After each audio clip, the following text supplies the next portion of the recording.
Welcome to the Psychology Talk podcast. We are your hosts, Dr. Scott Hoye, clinical psychologist, and Kyle Miller, licensed counselor. Psychology Talk is a unique conversation about psychology around the globe. We speak with psychology experts to keep you informed about current issues and trends. We advocate toward reducing stigma and educate about mental health. While you're listening, please take a moment to give us a review and subscribe on Apple Podcasts, Spreaker, or your favorite streaming service. It helps us to continue providing you with quality programming. And now, enjoy the episode.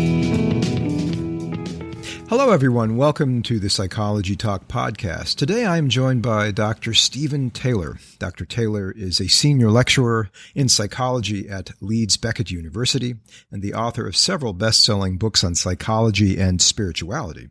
He's the current chair of the Transpersonal Psychology Section of the British Psychological Society. His 13 books include Waking from Sleep, The Fall, Out of the Darkness, Back to Sanity, The Calm Center, The Leap, Spiritual Science, and The Clear Light, which features a foreword by Eckhart Tolle. Dr. Taylor is here to discuss, in part, his latest book, Extraordinary Awakenings, When Trauma Leads to Transformation. Dr. Taylor, hearty welcome to the show. Hi, Scott. Great to be with you. Yeah, thank you so much for taking the time out here. Well, what can read your book? Fascinating stuff. Nice reframe on traumatic experiences and the growth that can come out of them. But maybe you can kind of lead us with a discussion of what's in that book and some of those amazing concepts. It's a summary of the research I've been doing over the last few years into a phenomenon which I call transformation through turmoil, or TTT, which is it's a very dramatic form of post-traumatic growth. So I've interviewed a lot of people who've been through incredibly traumatic circumstances, such as prisoners who've been incarcerated for a long time, soldiers, bereaved people, addicts, and so on. And what these people have in common is that they've all gone through this radical transformation deep in the midst of their suffering, usually at the point where they were completely broken down. They felt they were close to death and they felt there was no hope. They hit kind of classic rock bottom. And that's usually when the transformation occurred, this a radical shift in identity. Mm-hmm. Okay. And it's a little bit different than post-traumatic growth, right? It's something a bit beyond that. Yeah, it's similar, but it's much more dramatic. Post-traumatic growth is usually very gradual, whereas TTT is usually very sudden. And it's such a dramatic transformation that people often feel that they are a different person living in the same body. And it's a spiritual awakening, really. You can use that term. It's a shift into a higher functioning, spiritually awakened state in which people feel incredibly connected to the world around them, to other people. They feel connected to a deeper identity within themselves. They have a tremendous sense of gratitude and a new sense of meaning and purpose. And a lot of them don't have a background in spirituality, so they don't really understand what's happened to them. So some people are initially quite confused. Right. It must be kind of like when Stanislav Grof talks about spiritual emergencies, right? When people don't know that they're having this. Yeah. Yeah. Yeah, it can be similar. Yeah, I mean, particularly when the transformation is very explosive, which it sometimes is, then it can cause psychological disturbances, which are sometimes confused with psychosis. In quite a few cases, people, because they didn't have a background in spirituality, they didn't really know what had happened. So they thought, have I gone a bit crazy? Even though they felt more sane than normal, they didn't really have a language to explain it. So they thought, maybe I've gone crazy. And one guy actually found a textbook of psychiatric disorders and was looking through the book trying to find his own disorder. But then he realized, hey, I'm not in the book. So then maybe I'm not crazy after all. And then he realized that something positive had happened to him, not something negative. So the book is filled with all sorts of stories. So it's a very phenomenological aspect to the research, which is refreshing since a lot of people doing trauma work these days are so excited about neurotransmitters and parts of the brain. But you really don't go into that. You're really thinking about like the actual personal lived experience of what it's like to have this kind of transformation.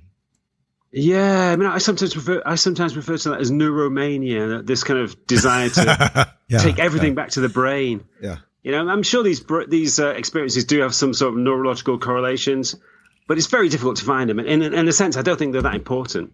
What is really important is the experience that people go through.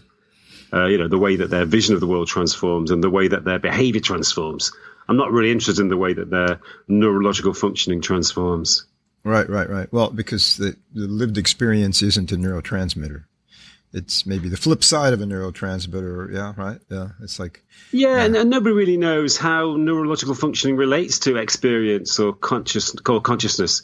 It's a big question, the hard problem of, translating neurological activity into consciousness. There's no sort of, explanation really. Even fairly well-known mental phenomena like depression, for example. Nobody really knows how depression links to the brain, which parts of the brain are involved in depression. It's all really opens the question. And it's not really a fruitful line of inquiry in my view. Mm-hmm, mm-hmm. Yeah. Well, and that's what makes the book refreshing and your perspective very refreshing in trauma work. Also, you're looking towards this kind of spiritual awakening that happens post-trauma. Which many people don't look at that. They just want to make the symptoms subside, get everybody patched up. That's not fair, of course. I think a lot of clinicians are a lot more open to spirituality than they might, advertise. But there's this idea of like how these life experiences can actually lead to a greater sense of self, right, and in connection to the world. Yeah, it's not just a question of coping, or learning to deal with symptoms. It's a question of like switching into a completely different identity, a radically different identity which experiences the world in a different way. I think one of the most basic transformations is, we mentioned the word connection.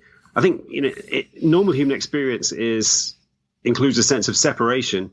There's a basic sense of duality between human beings and the world in our normal state. We feel that we live in our own mental space and the rest of the world is somewhere out there.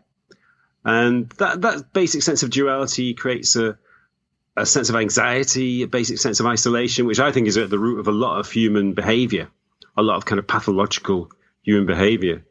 But in these experiences, people transcend that sense of separation and they become part of the world. They regain, the kind of sense of participation which young children have. Young children don't really separate themselves from the world. Mm-hmm. It's not a question of going back to that state, but it's a question of recapturing some of that sense of participation and the joy of belonging to the world. Yeah.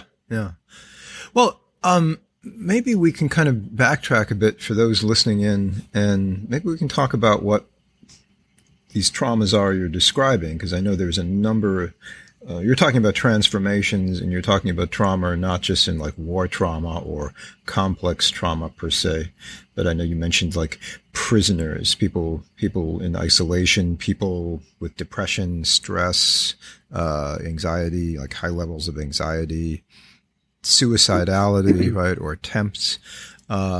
Maybe you can take one story as an example from that, if you'd like to kind of explain some of these concepts with examples. Yeah, that's a good idea. One good example is a Scottish lady called Eve, who's now in her mid-40s or late 40s. And she was an alcoholic. Well, she was a severe alcoholic for 29 years from a very young age. I think she started to drink at the age of 9 or 10 and continued for many years. And like a lot of addicts, she underwent a gradual process of loss. Mm-hmm. She functioned for a certain amount of time, but slowly towards the end of the period of her addiction, things began to fall away. Friends lost trust in her. She broke contact with her family. And she ended up living on the streets, sleeping rough. And she'd completely given up hope. She was like surviving by shoplifting and just drinking. She said she was drinking 9 or 10 bottles of wine a day. Wow. And it got to the point where she was just dealing with the symptoms. If she didn't drink for half an hour, she'd get the shakes, the DTs, she'd get hallucinations, she'd be filled with this tremendous sense of panic. So she was just drinking to sort of stave off the symptoms. And she couldn't, she tried to stop before, she'd never been able to. So she gave up hope, and she didn't think she had any prospects of stopping drinking. So she decided to attempt suicide. And she knew that at a certain point there was a coach that would pass on the way to Glasgow. So she decided to wait for the coach, and she stepped in front of it when she saw it coming. But luckily, the driver swerved, and she survived the suicide attempt. And the police came. The police took her back to her parents' house, and the parents assumed that they would have to give her a drink because she was an alcoholic. And her mother gave her a glass of wine, but she couldn't drink it. She picked it up, put it down again, picked it up, put it down again. She just couldn't drink it for some reason. Then she looked at herself in the mirror and didn't recognize herself. She thought, who is that person? I just don't associate myself with that reflection. So it's a very strange phenomenon. And then the doctor gave her some sedatives to deal with the withdrawal symptoms, some heavy sedatives. Mm-hmm. And when she came to from the sedatives, she felt like she was a different person. And the urge to drink, remarkably, had just disappeared. So for 29 years, the main object of her life had been to drink, and that had been constantly on her mind. But for some reason, it had just fallen away, and she didn't understand why. And she also felt this tremendous sense of connection, this sense that the world around her had somehow come to life and was more real. Nature was more beautiful. Everything looked fascinating and interesting. And she felt this new sense of trust in herself, this sense that she was somehow, she'd become somehow a deeper and more authentic person. And so it was a very miraculous and mysterious transformation, which she didn't understand. And then she started to go to AA meetings, and one of the guys at AA said, you sound like you've undergone a spiritual awakening. She thought, what does that mean? What is a spiritual awakening? But when she looked into it, she realized it was true. And also one of the guys at AA said, oh, you're just on a pink cloud. This will fade away after a while. But it never faded away. 10 years later now, she's still remained in this heightened, spiritually awakened state. And the urge to drink has never returned. She's been sober for all of that time now. Maybe you can go into a little bit more detail about that state. I mean, you mentioned like colors and nature being more real. Like, does she, so the audience can kind of get a sense of that. Yeah, I mean, I think a lot of people have, I call them awakening experiences in a temporary sense. You could be walking in the countryside and suddenly you're struck by the unusual beauty of the things around you. Suddenly you feel a sense of connection to your surroundings. Mm-hmm. Suddenly you feel a sense of harmony inside yourself. All your problems seem to fade away. So I think that sometimes happens maybe after a sexual experience, maybe after a meditation. Mm-hmm. It can happen when you're running or swimming. But we often, at least we sometimes have these temporary awakening experiences when we shift into a heightened state of awareness. Mm-hmm. But they can become permanent. And I think in the cases I discussed in the book, this heightened state becomes permanent. It becomes an ongoing experience of life. And it is, you could explain it in terms of an expansion of awareness in lots of different areas. There's an expansion of awareness in terms of perception, so the world becomes more real and beautiful. There's an expansion of awareness in terms of connection to other people, so you have more empathy, more compassion for other people. There's an expansion of awareness in terms of your own subjective experience, because you become somehow a deeper and more authentic person. Mm-hmm. And also in terms of, even in conceptual terms, there's this sense of, there's a new kind of universal or global outlook. You're no longer caught in a kind of limited group identity. You're no longer caught in this egoic bubble of your own desires and ambitions. You have a much wider world-centric perception of things. Okay. And so it kind of, the description of this is kind of circumvents the idea of like struggling with this trouble in psychotherapy or behavior approaches. And this kind of switch that's flipped changes everything almost immediately. It does, yeah. It is such a radical transformation. And that's why, even though people do feel this new sense of exhilaration and connection and well-being, it's sometimes overlaid with a sense of confusion, because people, they don't really understand what's happened to them unless they have a background in spirituality. then they think, yeah, I've had a spiritual awakening. And occasionally, as we said before, if it's quite explosive, it can have sort of disturbing or disruptive symptoms. Mm-hmm. So that can add to the problematic issues too. So, it can be a problematic experience as well. Now, I know you're a researcher and a professor and a lecturer. I'm wondering if you do clinical work these days, and if you've worked with people to provide them with proper clinical experiences to kind of integrate this transformation and what that might look like.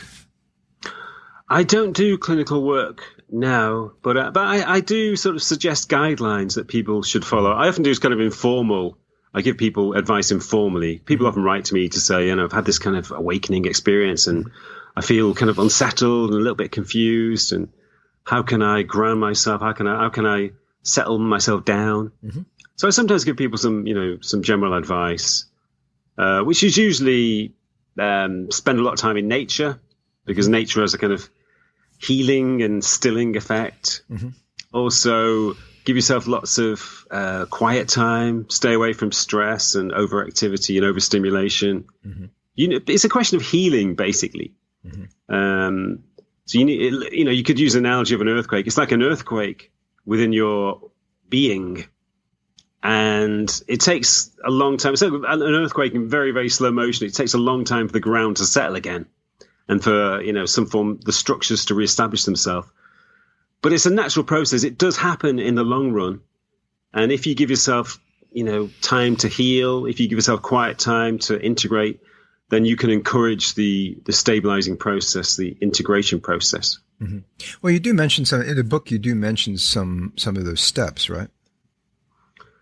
Yeah, I offer some advice about how to harness the transformational potential of crises and challenges. Mm-hmm. Because when we all go through trauma in our lives, we all go through suffering. As the Buddha told us, life is full of suffering.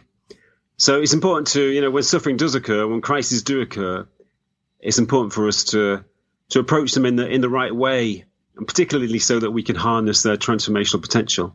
Mm-hmm. Mm-hmm. And so maybe you can outline a few of those steps. See how I'm going. I knew you were going to ask that. Oh, you're psychic. The most important aspect is to approach challenges with an attitude of acknowledgement and acceptance. So many of us, particularly when major challenges occur in our lives, such as if you're diagnosed with a serious illness, when you go through a bereavement and so forth, mm-hmm. A lot of us feel what I call the avoidance impulse. Mm-hmm. Because the reality seems painful. We don't want to face it, so we avoid contemplating the reality of the predicament.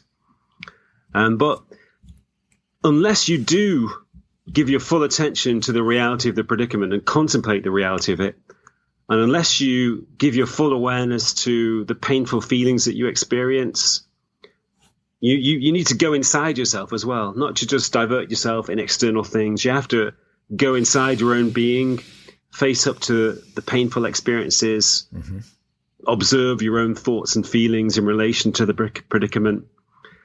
But most of all, the final step in the process of harnessing the potential of the transformational potential of these events is an attitude of acceptance. So you have to completely open yourself to the predicament, let go of any resistance, any sense of duality or conflict between yourself and reality, and just surrender to the situation. When people often mention this, a lot of people I interviewed could pinpoint a specific moment when they surrendered or let go or accepted their predicament. And that was usually the moment when transformation occurred. So that shows how important an attitude of acceptance is. Okay. So acceptance is a big part of that, which is kind of a Buddhist kind of idea, but also, but also just good psychological flexibility. Yeah. I'm curious, I know this is all phenomenological work you're doing, but have you looked at any personality traits that people might have? I mean, obviously it's kind of hard to do a pre and post TTT experience to see what changes or what stays stable. But like, I'm curious, maybe just offhand, maybe you can kind of hypothesize what might be a similar characteristic amongst all of these people. Yeah, I mean, it's a big puzzle because everybody goes through trauma, as we said before, but only a certain amount of people undergo transformation. So there are certainly certain characteristics of people which facilitate this experience. I think to an extent, it's a question of whether a person is ready for the experience. A lot of people report feeling as if this new identity was kind of dormant or latent inside them, waiting for the opportunity to emerge. It was kind of fully formed as a structure. And it was just biding its time, waiting for the normal ego to break down, and then it could emerge and become a person's new identity. Mm-hmm. But in other people, that maybe that latent higher self isn't ready to emerge. Maybe that's one factor. But things like openness, openness to experience, that seems to be a big factor. Mm-hmm. And, people who have a strong sense of control over their lives, people who have more rigid identities, they seem to be less likely to undergo this transformation. Interestingly, in my research, it seems to be more common amongst women than men.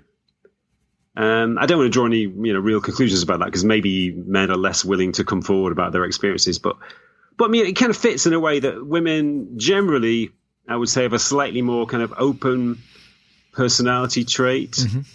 And maybe that predisposes them to this kind of experience. So, it's like things like creativity as well. People with softer ego boundaries tend to be more creative, more intuitive, more open to spiritual experiences. And maybe they're more open to this kind of transformational experience too. Okay.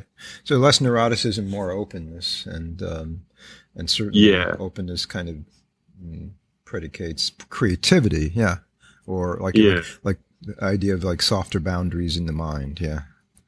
That's right. Yeah. A kind of a rigid sense of ego with strong boundaries is less likely to be open to this kind of experience. Yeah. I wonder, how did you get excited about this kind of research? How did you find yourself doing this research? It probably was an organic process, I assume. To an extent. But it probably goes back to my own experiences as a teenager. As a teenager, I was really depressed, probably like a lot of teenagers. But for me, it lasted for quite a long time, for 6 or 7 years, from the age of 16 into my early 20s. I was in a kind of intermittent state of deep depression, quite a lot of suicidal ideation. And but every so often, in the midst of my depression, I'd have these euphoric experiences. I suddenly felt as though I was taken out of myself, and the world around me became incredibly real and beautiful. I felt a sense of harmony inside myself and outside myself. But at the time, I didn't understand the experiences. I thought they were further proof that there was something wrong with me, that I was crazy. Okay, yeah. But later on, I began to wonder if these experiences were somehow linked to my own depression. If they seemed like a kind of flip side. I'd just sort of flip over from depression into this state of joy, as if the boundary between depression and ecstasy was very thin, as if they were just like two sides of the same coin. So I think that was what brought me to this area. Go on. Were you going to say something else? Oh, only that years later, when I became a psychologist, I really wanted to investigate the origins of these heightened experiences, awakening experiences, as I began to call them. And I found in my research that psychological turmoil was one of the major triggers of awakening experiences. Yeah. I similar experience. When I was in my teens, I lost my father and my closest sibling, my brother. And it was a very heightened appreciation for nature and life, from that experience. I remember that summer, especially really diving into the English Romantic poets and really enjoying nature and just going out in nature and it's very similar to my background. Yeah, I actually studied English and American literature, partly because I loved sort of romantic poetry. Yeah, it was a while later that I dug into the German romantics, but yeah, I think that's always like, it's like the gateway drug is Byron and Wordsworth and Shelley, right? Yeah, definitely. Yeah. So,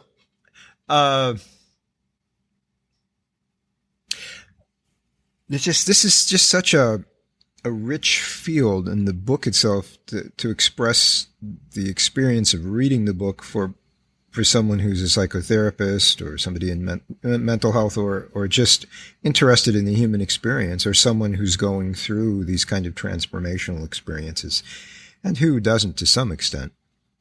What do you think this might do for the field of trauma research and treatment? Is that a vision you might have somewhere? Yes, I mean, there hasn't been much research about this type of experience. There's been a lot of research into post-traumatic growth, which has become a very well-researched psychological concept, which is great because post-traumatic growth is very important. But this type of much more dramatic and extreme type of transformation hasn't really been researched in mainstream psychology. It's been touched on in transpersonal psychology, in terms of spiritual awakening.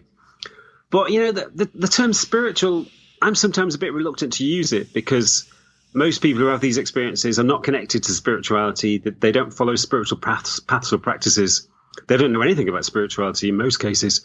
and the experiences are not triggered by spiritual practices. So I'd really like to take them out of the context of spirituality and treat them as a psychological phenomenon, which is what they essentially are. Yeah. And I also think a lot of people have these experiences, but don't tell anybody about them because a lot of people don't really understand what's happened to them. And I'm constantly amazed at the number of people who write to me to say that they've had similar experiences. And they often say, oh, I didn't really understand what was happening until, I read your book or this article. So I have this strong feeling that there are, potentially thousands of awakened people, transformed people walking amongst us who don't really understand what's happened and have not even talked to other people about it. That's a fascinating idea. And I would wholeheartedly agree, right? I mean, life happens on its terms. And what do you think is behind people like kind of being in the broom closet, if you will, or in the closet about their spirituality? Like, what do you think do you think that's just a cultural, like the Western mind has been colonized by materialism and the Cartesian's mind-body split and all that? I think so. I think it's a product of the physicalist or materialist paradigm, which dominates European and sort of North American culture. And a lot of people, particularly people who are involved in academia, who are interested in science, to them these experiences are taboo, and they don't really, even if they have them, they don't really want to talk about them because a lot of people associate them with religion. Religion is seen as the mortal enemy of science. So I did a talk a couple of years ago, just before the lockdown. And I was talking about awakening experiences and giving some examples. And a woman came up to me at the end and said, I'm an atheist, but I've had this kind of experience. Is that possible? And I said, of course it's possible. It's nothing to do with being an atheist. Or, I said religious people may have these experiences and interpret them in religious terms. But atheists can have them too and just interpret them in psychological terms. So a lot of people are just reluctant to own up to these experiences. And I think some people actually repress them as well. They have them and sort of shift them to the back of their minds and try to forget about them. Well, it could be that the epistemology that we have, this kind of physicalist epistemology, also just, we, as Goethe said, we look for what we are seeking and we find it, right? That's true. Your assumptions, of the world, the perspective you take is going to cause you to kind of see things in a certain way. That's true. You mentioned the pandemic. I wonder if you've had any people reaching out to you because of these kind of experiences due to the pandemic. And this is a global experience, and a kind of grieving of a sense of self. I'm getting this from a lot of my patients in practice and just talking to my friends and even myself. Is this people have had a lot of time to go inwards and shift priorities. That's true. Yeah. I haven't had any reports of, shifts into a different state of a different identity, but a lot of people have reported, developing spiritual qualities, like, an appreciation of solitude and quietness, an appreciation of simplicity. You can make a parallel between the monastic life. The monastic life is all about quietness, simplicity, letting go of attachments to the world. So in a way, it's a similar process to what we've had to go through in the lockdown. We've had to let go of attachments to the external world. We've had to embrace quietness. We've had to simplify our lives. We've had to spend more time in solitude. And those, those situations can lead to spiritual exploration. And they can connect us to, a spiritual essence within ourselves. Yeah. What are some of the movement? Like what areas do you want to go further with this kind of exploration and research, Stephen? I'd like to do some more research on the phenomenon of addiction release. Going back to the story I mentioned earlier about Eve, who suddenly let go of her addiction. And I was really surprised at how common that was. I spoke to 6 or 7 addicts who'd experienced that phenomenon. It was often just as simple as waking up in the morning and suddenly feeling that you were a different person, and suddenly feeling that your craving for drugs had disappeared. So it's quite a remarkable phenomenon. I think it can be explained in terms of a breakdown of identity. So, when your old identity disappears, the addiction also disappears. And the new identity which arises does not carry any addiction because it's completely new and fresh. So the addiction just disappears with the old ego, if you like. So I'd like to do some more research in that area. And also, I found so many cases of prisoners who'd undergone transformation, soldiers, and situations like prison and warfare. They seem so paradoxical. It seems so paradoxical that those situations can give rise to spiritual awakening. So I'd like to do more research on soldiers and all the people who have spiritual awakenings or transformations in intensely stressful and brutal situations. And I guess understanding more of this phenomena maybe could lead to better care in the service of people's post-traumatic growth. Yes, even if it just leads to more understanding, that will be helpful because, as we said earlier, a lot of people have problems because they don't understand what's happened to them and they can't accept what's happened to them. Partly because, as we just said, it's so contrary to the scientific, physicalist view of the world.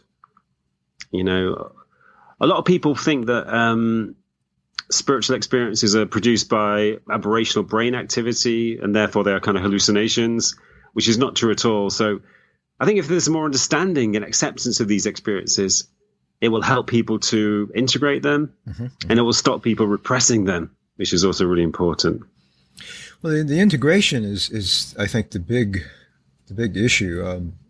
When I was at APA a couple of years ago, and sorry, I'm going to go back to our neuromania, our neurotransmitter mania, serotonergic neuromania. Roland Griffiths and the gang at Johns Hopkins doing the research on psilocybin and whatnot, all those lovely serotonergic drugs.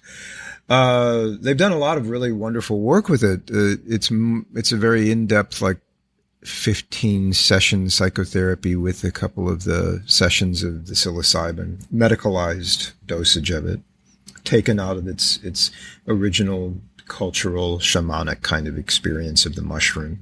But the take home for it in the Q&A was, this is all about, like, you out there might, how many people are going to be, how many of these labs are going to be out there? How many people can work in a psilocybin facilitating or otherwise lab?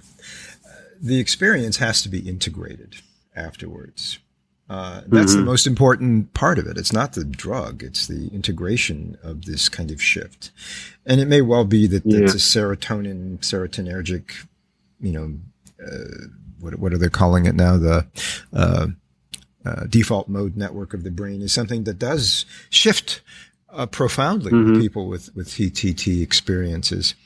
We don't know. Kind of hard to measure that unless you have, have it under a lab conditioning. And the wonderful thing about this is that people are capable of changing in the twinkling of an eye, right? As St. Paul would say, which is kind of great. But I think it would be that integration part that's most important, because it is so antithetical to the Western physicalist kind of point of view. That's true. Yeah. I mean, I think it is changing to a degree. I think there is more openness to unusual states of consciousness than there used to be 20 years ago. 20 years ago was probably the peak of neuromania and genome mania as well. Can't get enough. Oh, let's Those not were forget the days. genes. Yes. Yeah. Right. It's not the genes. It must be the neurons, Yeah. So the physicalistic kind of thing behind it.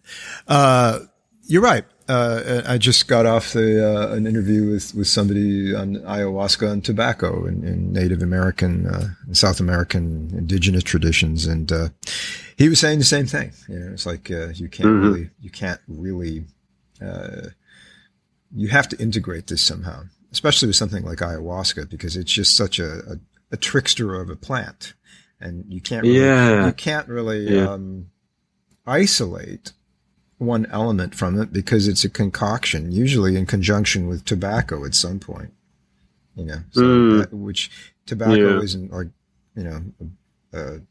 555s or Pall Malls or something. It's a very different experience, and actually kind of a psychedelic experience. I think we're kind of shifting into a different paradigm that's going to be more accepting of these things. I hope, at least. I hope so.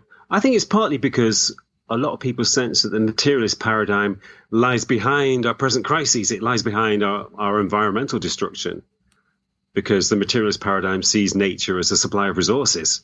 It sees nature as a machine, and all living beings are essentially biological machines. So I think a lot of people are sensing that the materialist paradigm leads to catastrophe. I think it ultimately does. And it creates a kind of cultural nihilism as well. It leads to consumerism. You could say that materialism as a paradigm leads to materialism as a lifestyle. So people know that that's a dead end. It's becoming increasingly clear that it doesn't lead to fulfillment. It creates destruction. So I think a lot of people are realizing that we need a new paradigm of reality. And also, I think that reality, such as what you're explicating in your book, right? And this other half of things, this spiritual awakening for people that can happen through trauma, is life happening in the face of materialistic expectations, and it is what it is. It happens. Spirituality happens. Anomalous. If you're an atheist or an agnostic, anomalous phenomena happen, and they're real, probably not replicable in a lab. Yeah. No. Yeah. I mean, it would be great to to get these people in the lab and scan their brains when they have a spiritual awakening, but you can't really catch them at the right moment. fMRIs are not pleasant spiritual experiences unless you're into noisy machines that are intrusive. I know, and as I said before, I don't think it matters. I mean, who cares what the brain activity is? It doesn't relate to people's experience, So you're only trying to measure something. It doesn't capture the experience itself. Yeah, exactly. Well, maybe we could, do you have anything else you wanted to chat about today, or anything that you had on your mind? Anything that's come up while we've been chatting? Only that, that I think it's helpful for people to realize that there is this transformational potential in negative events. I'm not saying that we should welcome negative events or seek them out. We don't want to end up as Christian ascetics, like inflicting pain on ourselves. But No. No. Yeah. But when negative events do occur, I think it's helpful to know that there is this potential, this transformational potential within them. And also, they help us to realize that human beings are much more resilient than we normally give ourselves credit for. That was one of the best things about doing the research for me, was it made me realize that, if crises do occur in my life at some point, as they surely will, there is resilience inside me. There is resilience in everybody beyond us, what we suspect about ourselves. And it always naturally arises in the face of negative events. The deepest crises give rise to the deepest resilience. Yeah. Excellent. Well, with that, maybe we should sign off. I'd love to have you back on the show at some point in time. Yeah, me too. It's been very enjoyable. Yeah, thanks for inviting me. It's been great. All right. Thank you so much. Have a great evening. You too.